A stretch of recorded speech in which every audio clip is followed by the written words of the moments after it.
సేవకులందరికీ కూడా ప్రభువైన యేసుక్రీస్తు వారి నామంలో హృదయపూర్వకంగా వందనాలు, శుభాలు తెలియజేస్తూ ఉన్నాను. దేవుని వాక్యాన్ని చదువుకుందాం.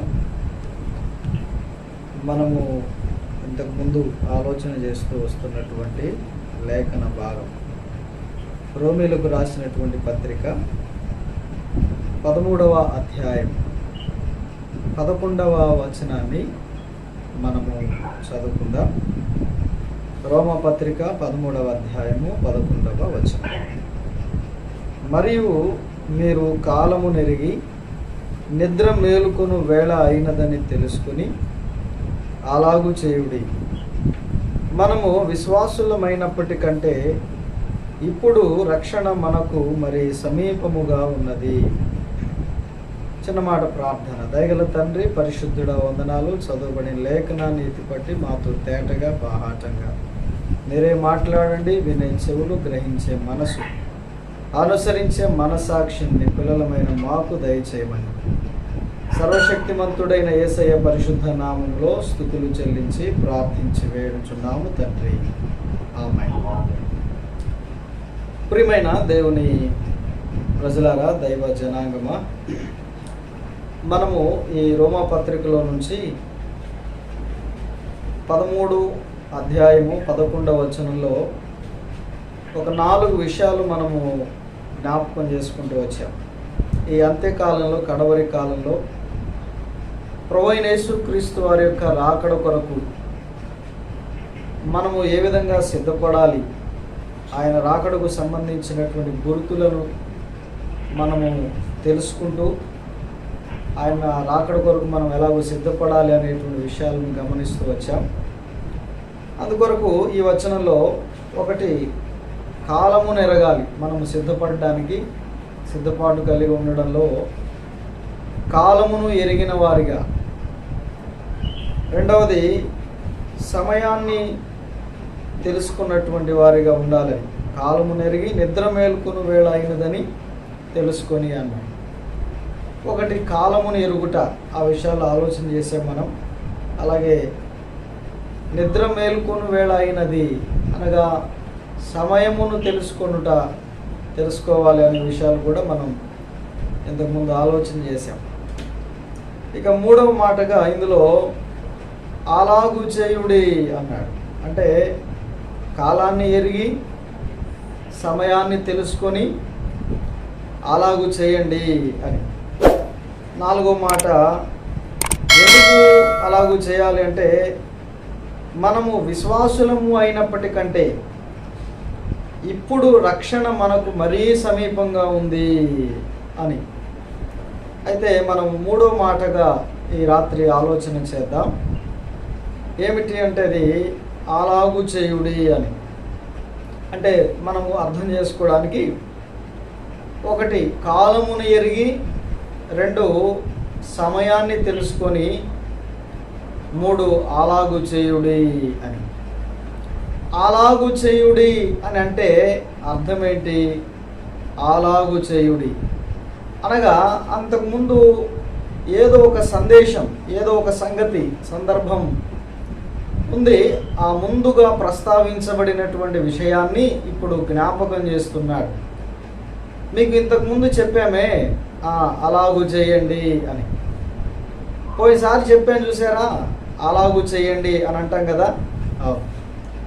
అలాగైతే ఇక్కడ అపోస్తుడైన పౌలు రక్షించబడినటువంటి విశ్వాసులకు, మనము ఈ రోమా పత్రిక ప్రారంభించినప్పుడు చెప్పుకున్నాం, 12వ అధ్యాయం నుండి 15 అధ్యాయాల వరకు రక్షణ పొందినటువంటి విశ్వాసులకు చేయబడినటువంటి ఉపదేశం. అంటే ఈ లోకంలో ఎలాగూ నడుచుకోవాలి, ఎలాగూ ప్రవర్తించాలి, ఎలాగూ జీవించాలి, ఈ విషయాలు ప్రస్తావించబడుతూ వచ్చాయి. అలాగైతే అలాగూ చేయుడి అనగా ఎలాగూ చేయాలి? అంతకుముందు ఏదో ఒక విషయాన్ని, ఒక సందేశాన్ని పౌలు జ్ఞాపకం చేశాడు. ఆ విధంగా చేయండి అని అంటున్నాడు ఇప్పుడు. అయితే ఆ సంగతి మనకు తెలియాలంటే ఆ విషయము మనం పై వచనాలకు వెళ్ళినట్లయితే ఎలాగూ చేయాలో మనకు అర్థమవుతుంది. అలాగూ చేయుడి అన్నాడు కదా. ఎలా చేయాలి అని అంటే 8, 9, 10 వచనాల్లో ఆ విషయాలు ప్రస్తావించాడు. ఒకనినొకడు ప్రేమించుట విషయంలో తప్ప మరేమీ ఎవనికి అచ్చి ఉండవద్దు. పొరుగువానిని ప్రేమించువాడే ధర్మశాస్త్రము నెరవేర్చినవాడు. ఎలయనగా వ్యభిచరింపవద్దు, నరహత్య చేయవద్దు, దొంగిలవద్దు, ఆశింపవద్దు అనునవియు మరి ఏ ఆజ్ఞనైనను ఉన్న ఎడల అదియు నిన్ను వలె నీ పొరుగువాని ప్రేమింపవలనను వాక్యములో సంక్షేపముగా ఇమిడి ఉన్నది. ప్రేమ పొరుగువానికి కీడు చేయదు గనుక ప్రేమ కలిగి ఉండుట ధర్మశాస్త్రమును నెరవేర్చుటయే. ప్రియులారా, అలాగూ చేయుడి అన్న మాటకు ఎలాగూ చేయాలి అంటే పైన చదువుకున్నటువంటి వచనాల్లో పౌలు ఏమని జ్ఞాపకం చేస్తున్నాడంటే ప్రేమను గూర్చి ప్రస్తావిస్తున్నాడు. అంటే ఒకనిని ఒకడు ప్రేమించుట అనే విషయంలో తప్ప మరి ఎవరికి మీరు అచ్చి ఉండవద్దు. అంటే అచ్చి ఉండడం అంటే బాకీ, అప్పు ఉండడం. విశ్వాసులైనటువంటి వారు అప్పు లేని వారిగా ఉండాలి. ఎవరికి రుణస్థులుగా, రుణపడిన వారిగా, అప్పు చేసిన వారిగా, లేకపోతే అప్పులు ఉన్నటువంటి వారిగా ఉండకూడదు.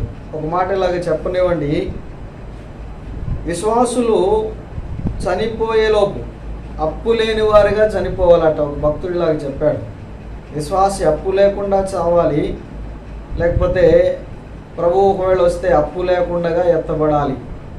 మనము రుణస్థులుగా ఉండిపోకూడదు. అప్పులు తీర్చలేక చనిపోయిన వారి లిస్టులో ఉండకూడదు. అప్పు లేకుండా ఈ లోకాన్ని మనం విడవాలి, అప్పు లేకుండా ఎత్తబడేవారిగా ఉండాలి. అది దేవుని ఉన్నతమైన సంకల్పము చేత. అలాగూ చేయుడి, అలాగూ చేయుడి. ఈ మాటలు మనం ఇలా జ్ఞాపకం చేసుకుందాం. అప్పు లేని వారుగా ఉండండి అని చెప్తున్నాడు.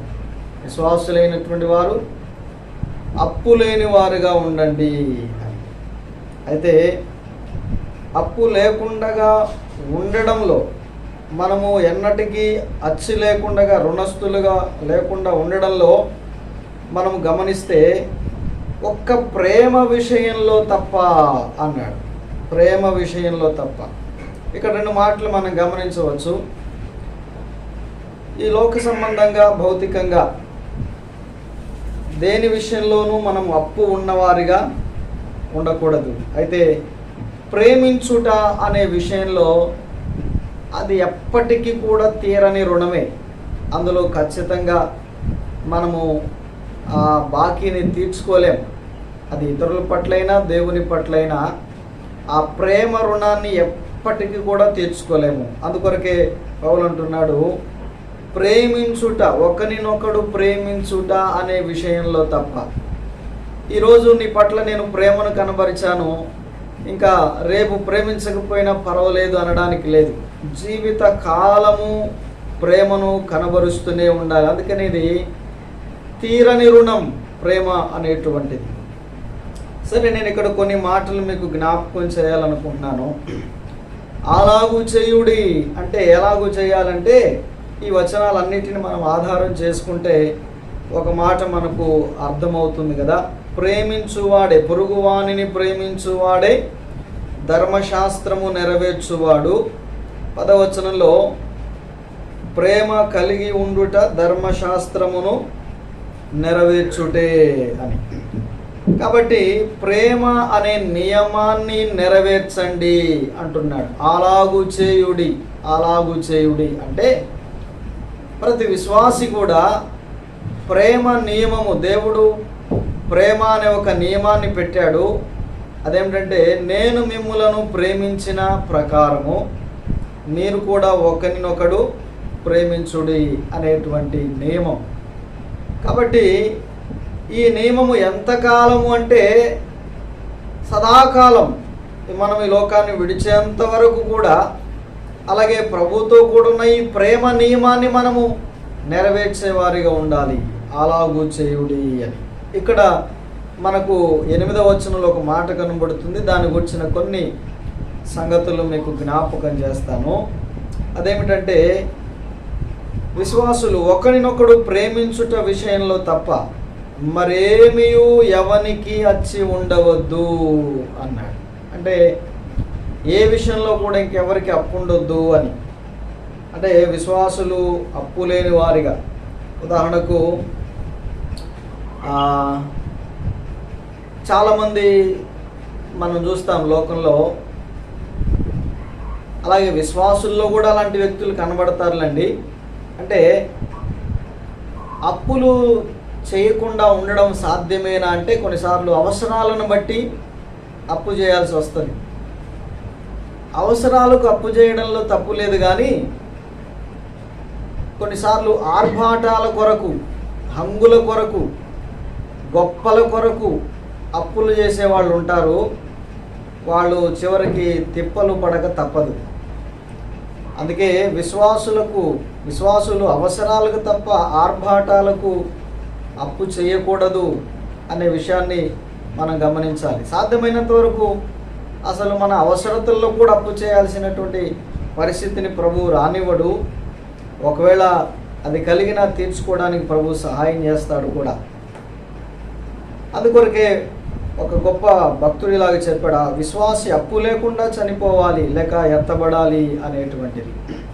సహజంగా ఏ సందర్భాల్లో విశ్వాసులు అప్పుల పాలు అవుతూ ఉంటారంటే, పెండ్లిళ్ళ విషయంలో, లేకపోతే ఫంక్షన్లు చేసే విషయంలో, ఇంకా చెప్పాలంటే ఇండ్లు కట్టించుకునేటువంటి విషయంలో, ఇంకా వస్తువులు కొనుక్కునేటువంటి విషయంలో ఇన్స్టాల్మెంట్ ద్వారా, ఇలాగూ ఎన్నో విధాలైనటువంటి అప్పుల సమస్యలు, అప్పుల కుప్పలు మానవుల్ని విశ్వాసం లేకపోతే కుదిపేస్తున్నటువంటి, కృంగదీస్తున్న పరిస్థితులు మనం చూస్తాం. పిల్లరా, అవసరత కొరకు మనం చేయడం తప్పులేదులే, కానీ ఆర్భాటాలకు, అనవసరమైనటువంటి విషయాలకు, వ్యర్థమైనటువంటి వాటి కొరకు మరి అప్పులు చేయడం అనేది విశ్వాసికి సమంజసం కాదు, అది తగినది కాదు. అందుకొరకే ఏ విషయంలో కూడా మీరు రుణస్థులుగా అచ్చి ఉండవద్దు, అప్పు ఉండవద్దు అని చెప్తున్నాడు.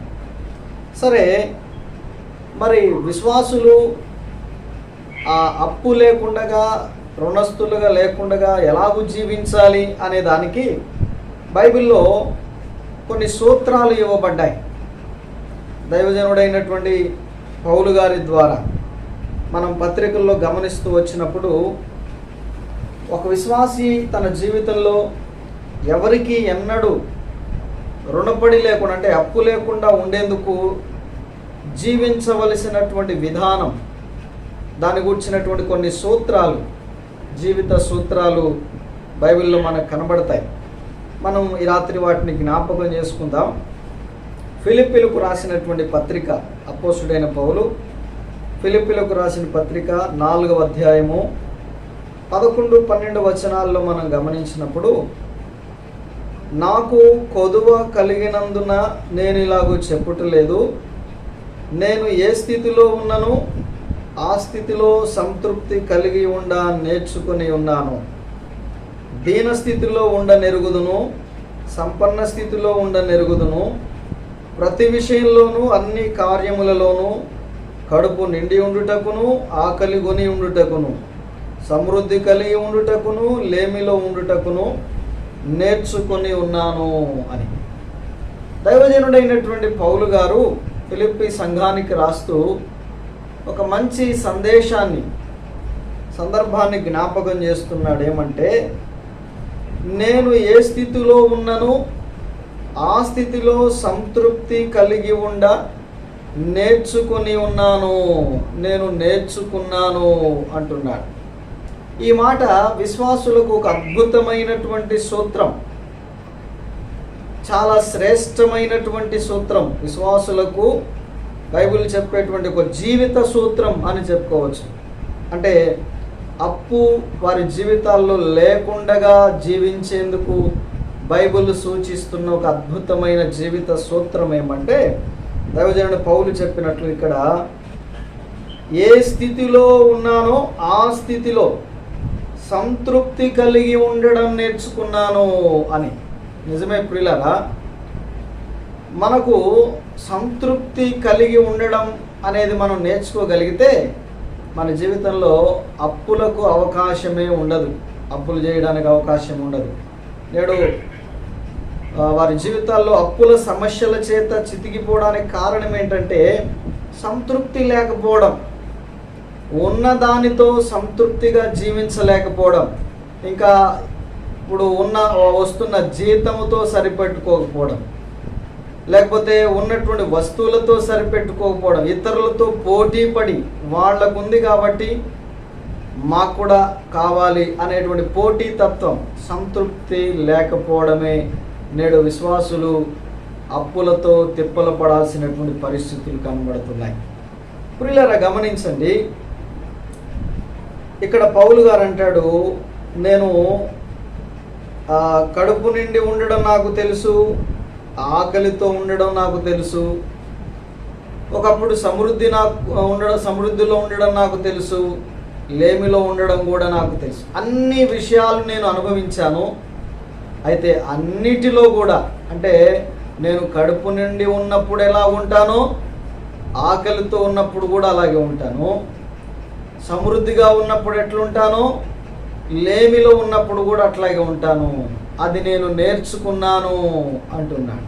అంటే ఏమి నేర్చుకున్నాడు? సంతృప్తి కలిగి ఉండడం నేర్చుకున్నాడు. ప్రియులారా, విశ్వాసులుగా మనం ఈ లోకంలో ప్రభువు రాకడ కొరకు ఎదురు చూస్తూ నిరీక్షణ గలవారమై జీవిస్తుంటుండగా మన జీవితాలకు సంతృప్తి చాలా ప్రాముఖ్యమైనది. సంతృప్తిగా ఉండడం అంటే ఉన్న దాంట్లో తృప్తిగా ఉండడం వేరు, సరిపెట్టుకోవడం వేరు. చాలాసార్లు ఏముందలే కానీ దాంతోనే సరిపెట్టుకుందా అని అంటుంటారు. అంటే అది అసంతృప్తి. కావాలనే కోరిక ఉంది కానీ దాంట్లో ఉన్న దానిలో సరిపెట్టుకునేటువంటి మనసు అది తృప్తికరమైనటువంటిది కాదు. కానీ సంతృప్తి అంటే ఆ ఉన్న దానిని బట్టే తృప్తి పడడం. తృప్తికి సరిపెట్టుకోవడానికి చాలా తేడా ఉంది. విశ్వాసులు ఉన్నదాన్ని సరిపెట్టుకోవడం కాదు, దాంట్లో సంతృప్తిగా ఉండడం నేర్చుకోవాలి. అది జీవిత పాఠం. విశ్వాస జీవితంలో మనకు ఏదైతే దేవుడు ఇచ్చాడో, మన సామర్థ్యాన్ని బట్టి, మన యొక్క అవసరతను బట్టి దేవుడు మన జీవితాలకు ఏది అనుమతిస్తాడు. కొన్నిసార్లు సమృద్ధి, మరి కొన్నిసార్లు లేమి, కొన్నిసార్లు ఆకలి, మరి కొన్నిసార్లు తృప్తికరమైనటువంటి జీవితాలు, ఆటుపోట్లు ఉంటాయి. సముద్రంలో ఆటుపోట్లు ఉన్నట్లుగా మన జీవితాలు ఎప్పుడు ఒకే రీతిగా సాఫీగా సాగిపోవు. సంసార జీవితం ఎలాంటిదంటే ఒక సాగరం వంటిది.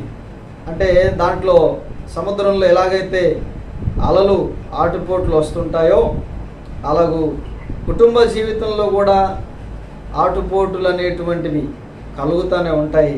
అయితే వాటిలో సంతృప్తిగా జీవించడం మనం నేర్చుకోవాలి. పౌలు గారు అదే చెప్తాడు, విశ్వాసులకు జీవిత సూత్రంగా చెప్పేదేమంటే ఉన్న దానితో మనకి ఏదైతే ఉందో దాంట్లో మనము సంతృప్తిగా ఉండడం మనం నేర్చుకోవాలి. దీనికి మనకు కొన్ని మాటల అనుసంధానంగా మనం చూస్తే తిమోతికి రాస్తూ కూడా పౌలు గారు మరొక మాట చెప్పాడు. మొదటి పత్రిక, తిమోతికి రాసినటువంటి మొదటి పత్రిక 6వ అధ్యాయంలో 6 నుండి 8 వచనాలు మనం గమనిస్తే, సంతుష్టి సహితమైన దైవభక్తి గొప్ప లాభ సాధనమై ఉన్నది. మనము ఈ లోకములోనికి ఏమీ తేలేదు, దీనిలో నుండి ఏమీ తీసుకొని పోలేము. కాగా అన్నవస్త్రములు గలవారమై ఉండి వాటితో తృప్తి పొంది ఉందుము. ప్రియులారా చూడండి, తిమోతికి రాస్తూ పౌలు జ్ఞాపకం చేస్తున్నాడు ఏమంటే సంతుష్టిగా ఉండడం, అంటే తృప్తిగా ఉండడం మనం నేర్చుకోవాలి అని జ్ఞాపకం చేస్తున్నాడు కదా. ఇందాక ఫిలిప్పీలకు రాసిన పత్రికలో మనం చదివినప్పుడు ఎందుకు సంతృప్తిగా ఉండాలి మనకు కలిగిన దాంతో, మనకు ఉన్న దాంతో అంటే 7వ వచనం చూడండి, మొదటి తిమోతి పత్రికలో 6:7 మనము ఈ లోకములోనికి ఏమీయూ తేలేదు, దీనిలో నుండి ఏమీయూ తీసుకొని పోలేము. అంటే మనం ఈ లోకానికి వచ్చేటప్పుడు వస్తువు ఏమీ తేలా, ఈ లోకాన్ని విడిచి వెళ్ళేటప్పుడు కూడా మనం ఏమీ తీసుకొని పోలేము. ఇది మనకు తెలిసిన సత్యమే. మరి ఏమీ తేకుండగా ఈ లోకానికి వచ్చిన మనకు, ఈ లోకంలో మనం జీవిస్తుంటుండగా మనకు అవసరమైనటువంటివి, కావలసినటువంటివి ఆహారము, వస్త్రములు, గాలి, నీరు కదా, లేకపోతే నివాసములు, ఇంకా చెప్పాలంటే చదువు, ఉద్యోగము, భార్య, పిల్లలు, ఇవన్నీ కూడా ఎక్కడి నుండి వచ్చాయి? మన వస్తువు ఏమీ తేలేదు, కానీ దేవుడే ఇవన్నీ కూడా మనకు అనుగ్రహించాడు. అందుకొరకు దేవుడు మనకు ఏదైతే ఇచ్చాడో దానితో సరిపెట్టుకోవడం అంటే క్షమించాలి, సంతృప్తిగా ఉండడం మనం నేర్చుకోవాలి. దేవుడు మనకి ఏదైతే ఇచ్చాడో దాంట్లో సంతృప్తిగా ఉండడం మనం నేర్చుకోవాలి. ఆర్థికపరమైనటువంటి పరిస్థితులు, దేవుడు మన సామర్థ్యాన్ని బట్టి మనకిచ్చిన ఆ ఉద్యోగం కావచ్చు, లేకపోతే జీతం, రాబడి, కూలి, ఏదైనా దానితో సమృద్ధిగా ఉండడం, లేకపోతే సంతృప్తిగా ఉండడం మనం నేర్చుకోవాలి. అలాగే దేవుడు భార్య, బిడ్డలను, కుటుంబాన్ని ఇచ్చాడు. కొంతమందికి కుటుంబంతో, భార్యతో సంతృప్తి లేకుండగా, వారి సంసార జీవితంలో సంతృప్తి చెందకుండగా అక్రమమైనటువంటి విధానంలో, ఆ అక్రమ సంబంధాలతో వారు తృప్తి పడాలనేటువంటి ఆలోచనతో చాలామంది ఈ లోకంలో ప్రయత్నాలు చేస్తుంటారు. అలాంటి సంబంధాలను కలిగిన వారిగా ఉంటారు. కానీ దేవుడు అనుగ్రహించినటువంటి భార్య, కుటుంబ వ్యవస్థ, దాంట్లో సంతృప్తిగా ఉండడం అనేది చాలా ప్రాముఖ్యమైనటువంటిది. ఈ విధంగా అన్ని విషయాల్లోనూ సంతృప్తిని కలిగి ఉండడం నేర్చుకోవాలి. ప్రియులారా, ఆ మాట నన్ను ఎంతో బలపరిచింది. ఏమంటే నేర్చుకోవడం, సంతృప్తిగా ఉండడం అనేది మానవుడికి అది స్వభావ సిద్ధంగా లేదు. నేర్చుకునే ప్రయత్నం చేయాలి, నేర్చుకోవాలి. దేవుడు ఏదైతే మనకి ఇస్తున్నాడో దాంట్లో సంతృప్తిగా ఉండడం. ఎందుకు అంటే మనం వచ్చేటప్పుడు ఈ లోకానికి ఏమీ తేలేదు, తిరిగి వెళ్ళేటప్పుడు ఏమీ తీసుకొని పోలేము. కాబట్టి అన్నము, వస్త్రములు కలిగిన వారమై ఉండి కలిగిన వాటితో తృప్తిగా మనం ఉందాం. ఎంత మంచి మాట కదా. విశ్వాసులకి ఇది శ్రేష్టమైన సూత్రం. మరొక మాట హెబ్రీలకు రాస్తూ కూడా 13వ అధ్యాయం వచనం 5లో ఈ మాట చెప్పాడు పౌలు గారు. చూడండి, 13వ అధ్యాయం హెబ్రీలకు రాసిన పత్రిక 5వ వచనం. ధనాపేక్ష లేని వారై మీకు కలిగిన వాటితో తృప్తి పొంది ఉండుడి. మీకు కలిగిన వాటితో తృప్తి పొంది ఉండుడి.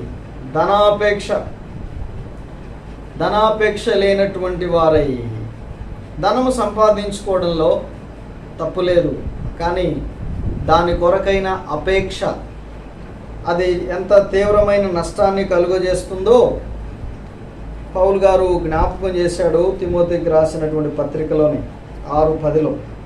అది సమస్త విధములైన కీడులకు మూలము అన్నాడు. ధనాపేక్ష, సాధారణంగా మనం కష్టపడిన దానికి తగిన ప్రతిఫలాన్ని ప్రభు ఇస్తాడు, కానీ ప్రత్యేకంగా ధనము కొరకైనటువంటి అపేక్ష, దాని ద్వారా కలిగేటువంటి నష్టం అంత ఇంత కాదు, సమస్తమైన కీడులకు అదే మూలం అని అన్నాడు. అలాగైతే చాలా రకాలైన కీడులు లోకంలో ధనాన్ని బట్టి కలుగుతున్నాయి. కుటుంబాలు విడిపోవడం, అన్నదమ్ముల మధ్య సమస్యలు, తల్లిదండ్రులకు పిల్లలకు మధ్యటువంటి సమస్యలకు కారణం ఈ ధనాపేక్ష. స్నేహితులకు, బంధువులకు, రక్త సంబంధికులకు మధ్య విభేదాలకు కారణం ఈ ధనాపేక్ష. అంతేకాదు, సమాజంలో నేడు జరుగుతున్న హత్యలకు, అక్రమ వ్యాపారాలకు, అవినీతికి, దీనంతటికి కారణం ఈ ధనాపేక్ష. అంతేకాదు వీటన్నిటికి మించినటువంటి నష్టం, కీడు ఏమంటే కొందరు దానిని ఆశించి విశ్వాసము నుండి తొలగిపోయి నానా బాధలతో తమను తామే పొడుచుకుంటున్నారు అన్నాడు. అంటే విశ్వాస భ్రష్టుల గుట్టకు కూడా ఈ ధనమే కారణమవుతుంది. ధనాపేక్ష విశ్వాస భ్రష్టత్వానికి, భక్తి విశ్వాసాలను పోగొట్టుకోవడానికి, దేవునితో కలిగి ఉండవలసినటువంటి అన్యోన్య సహవాసాన్ని, సంబంధాన్ని పోగొట్టుకోవడానికి కారణం కూడా ఈ ధనాపేక్ష. నేడు సంఘాలలో సమస్యలకు కారణం కూడా ఇదే, ధనాపేక్ష. ధనము అనేటువంటి అపేక్ష సంఘాల్లో పెద్దల మధ్య, లేకపోతే సంఘంలో ఉన్నటువంటి వ్యక్తుల మధ్య సమాధానం లేకుండా చేయడానికి, సమస్యలను సృష్టించడానికి కారణం ఇదే కదా.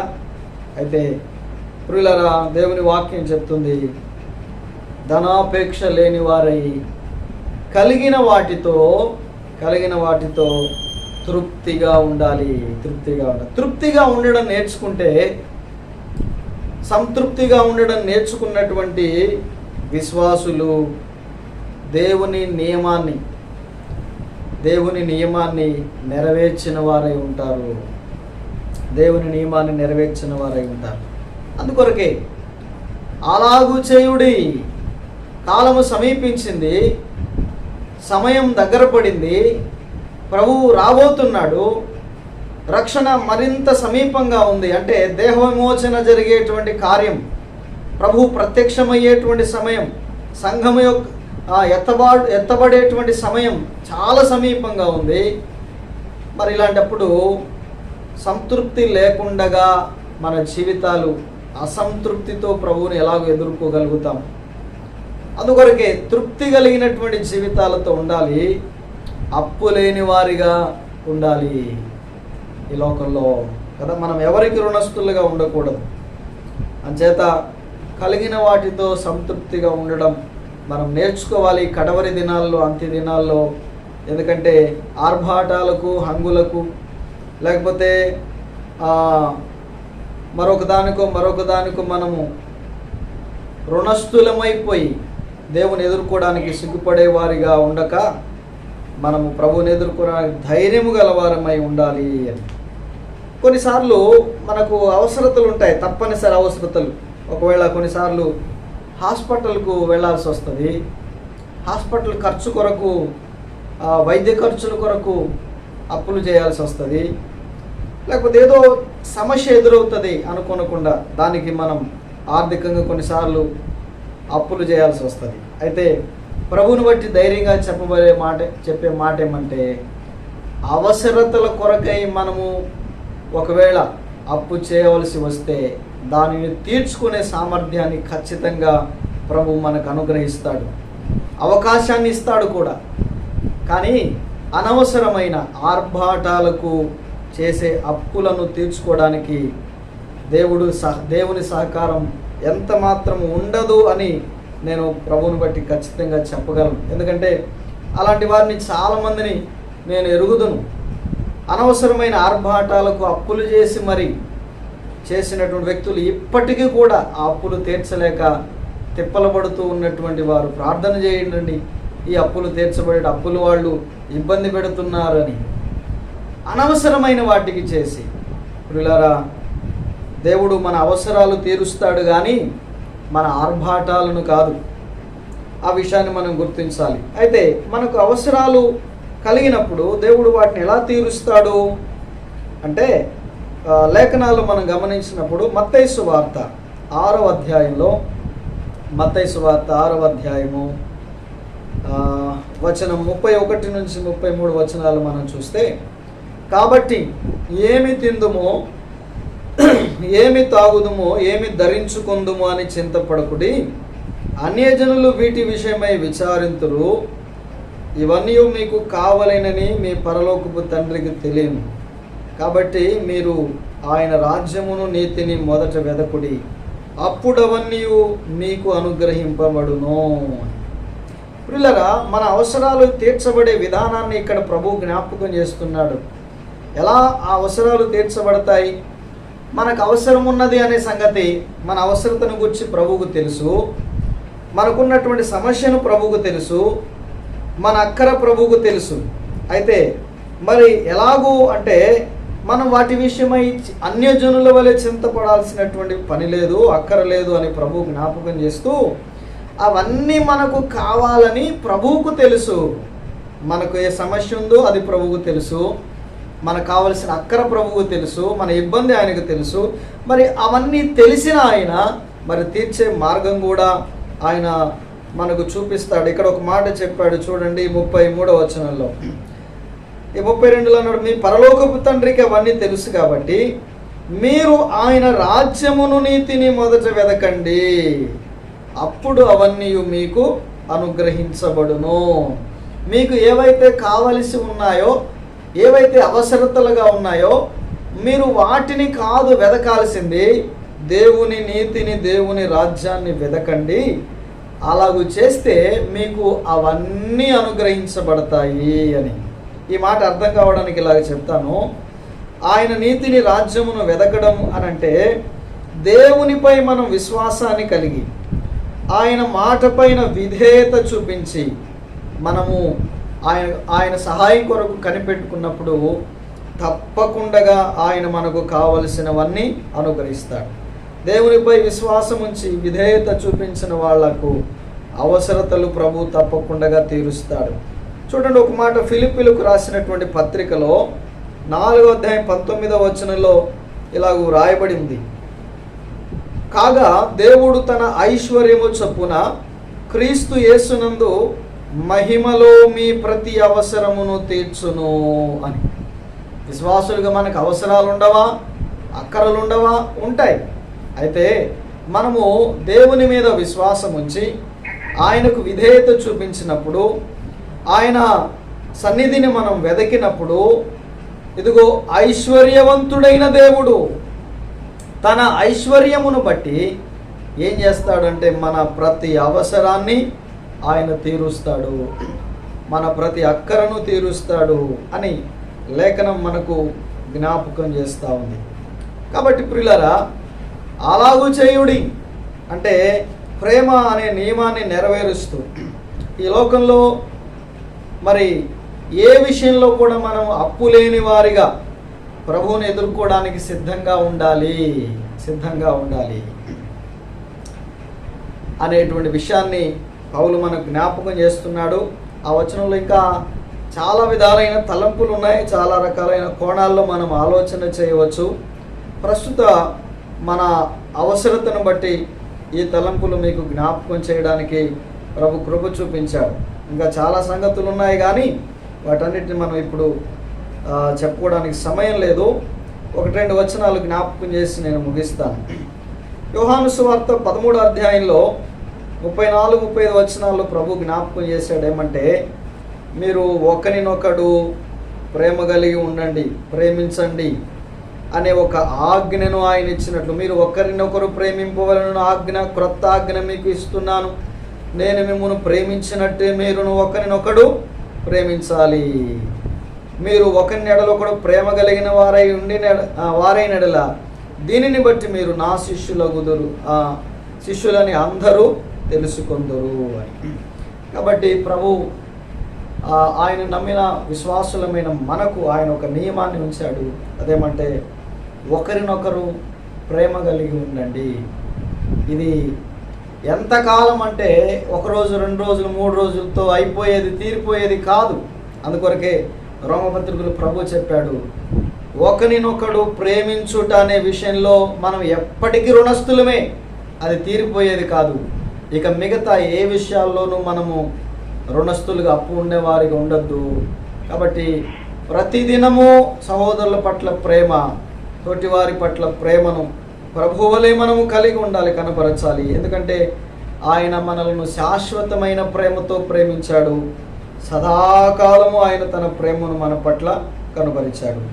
మనం తోటివారి పట్ల కనబరిచే ప్రేమ, ఆ ప్రేమను వ్యక్తం చేస్తూ వివరిస్తూ రోమపత్రిక 13:10లో చెప్పాడు, ప్రేమ పొరుగువానికి కీడు చేయదు గనుక ప్రేమ కలిగి ఉండుట ధర్మశాస్త్రం అంటే దేవుని వాక్యాన్ని నెరవేర్చుటయే అని.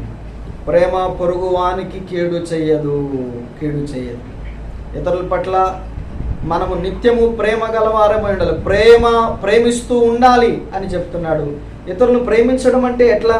ప్రేమ కలిగి ఉండడం అంటే ప్రేమ పొరుగువానికి కీడు చెయ్యదు అన్నాడు. అంటే ఇతరులకు మనము మన జీవితంలో ఎన్నడూ మాట ద్వారా కానీ, మన క్రియల ద్వారా కానీ, లేకపోతే మన పనుల ద్వారా, మన తలంపుల ద్వారా ఏ విధంగానూ మనం ఇతరులకు కీడు చెయ్యకుండా ఉండడమే మనం ప్రేమ కలిగి ఉండడం. దాని గురించి పైన కొన్ని మాటలు చెప్పాడు కదా. వ్యభిచారించవద్దు, నరహత్య చేయొద్దు, దొంగిలించవద్దు, పొరుగు అనేది ఆశించవద్దు అనే. ఈ వీడియో మీకు నచ్చినట్లయితే లైక్ చేయండి మరియు షేర్ చేయండి. సబ్స్క్రైబ్ చేయడం మాత్రం మర్చిపోకండి. సబ్స్క్రైబ్ బటన్ పక్కనే ఉన్నటువంటి గంట సింబల్ కూడా మీరు నొక్కండి. అప్పుడు మాత్రమే మేము అప్లోడ్ చేసే ప్రతి కొత్త వీడియో నోటిఫికేషన్ ద్వారా మీకు అందుతుంది. Thank you for watching.